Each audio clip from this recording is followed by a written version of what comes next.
let's look at something, Jake, real quick. I want to ask you, Mhm. who on the schedule or who is missing from the schedule that you were hoping would be on it?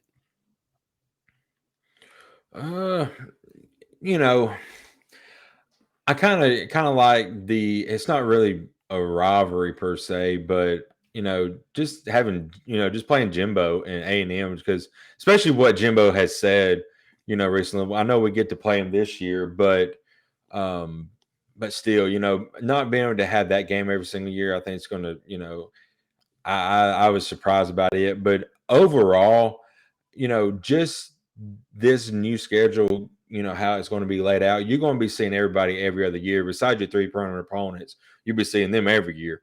But just seeing everybody in the conference potentially every other year, that is going to make fun football across the board. And I think I have also read that the ACC is about to get rid of their divisions as well, much like the SEC is doing. So I really feel like this is the future and how it's going to be in football. And just let whoever comes out, regardless of the divisions, your top 2 teams in your conference, let them dog it out. And the way we're going to this 12-team playoff, you're probably SEC is probably going to get 4 teams in regardless, Yeah, I mean, how it lines up. yeah, You know. I would agree with that. I mean, last year, Mhm. I think if there was a 12-team playoff, I think Georgia's in, Alabama's Right. in, Tennessee's Mhm. in, LSU might slip in. So yeah, I Mhm. mean, I'm right there with you. I think with the movement to a 12-team playoff, it just enhances the SEC's ability to get more teams in. So Right. uh, I'm looking forward to that because it's more great college football. But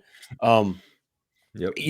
I think I asked you who you thought was missing that you were wanting to see. I'm going to go with Lane Kiffin and Ole Miss, and it really Yeah. has more to do with it being Lane Kiffin. I just think that's been a fun matchup since he Mhm. took over as the head coach of Ole Miss, and I'm going to miss not playing him because I think that's a game that it's just so interesting because of the relationship between Coach Saban and Lane Kiffin. How it's kind of uh, a bittersweet relationship. I think they both obviously respect each other a tremendous amount, but there's also like some tension for some reason between those two I know guys. it. So I'm going to miss that matchup every year. But obviously the matchup with A&M is going to be missed as well. We played Mississippi State more than any other SEC team. It's the team that's Yeah. closest to us from a geography standpoint in the conference. So that's something that's going to be weird. I mean, when was the last time Alabama didn't play Mississippi State?